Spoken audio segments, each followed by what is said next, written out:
हर इंसान खुश रहना चाहता है, सिर्फ कुछ समय के लिए नहीं बल्कि हर पल, हर अवस्था में।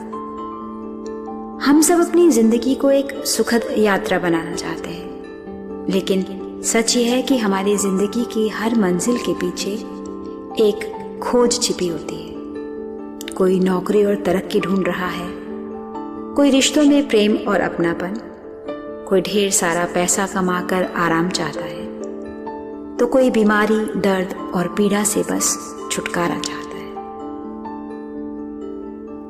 और इन सब के साथ साथ हमें आसपास दिखता है भ्रष्टाचार, धोखा, हिंसा, छल कपट और स्वार्थ।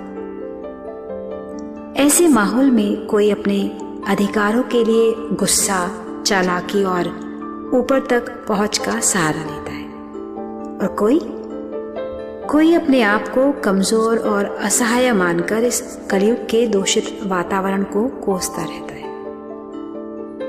हम अपने मित्रों, परिवारजनों से बात करते हैं, हमें सहानुभूति तो मिलती है पर समाधान नहीं मिलता।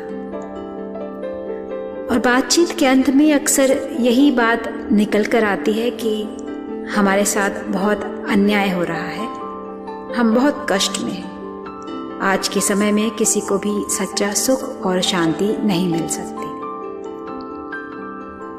लेकिन सवाल ये है कि इन सारी समस्याओं, चिंताओं और निराशाओं का मूल कारण क्या है?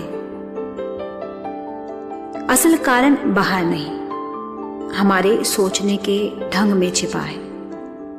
हम यह मान लेते हैं कि यह शरीर मेरा है, यह जीवन मेरा है, यह प्राण मेरा है, और इसलिए हम सोचते हैं कि हम इन्हें जैसे चाहे वैसे उपयोग कर सकते हैं। लेकिन क्या यह सच है?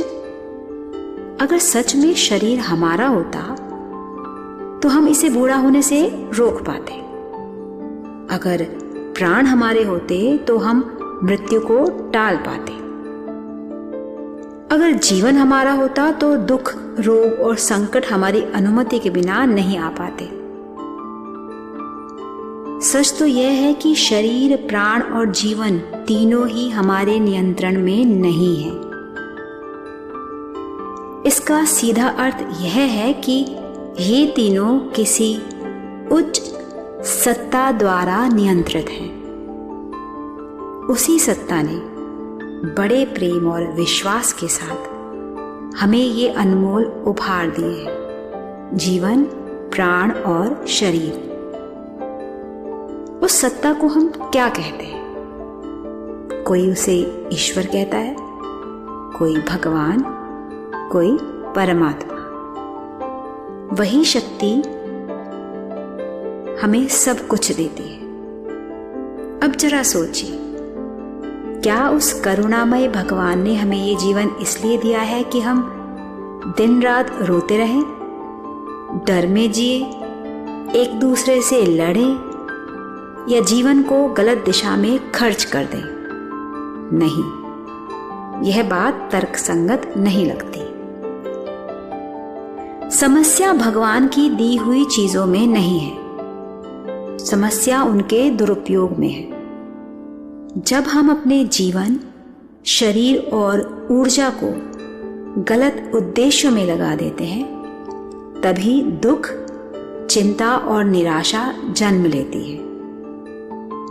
तो फिर सवाल उठता है कि अगर सच में भगवान हमसे प्रेम करते हैं, अगर वे हमारे कल्याण की ही कामना करते हैं, तो हमें यह कैसे पता चले कि वे हमसे क्या चाहते हैं?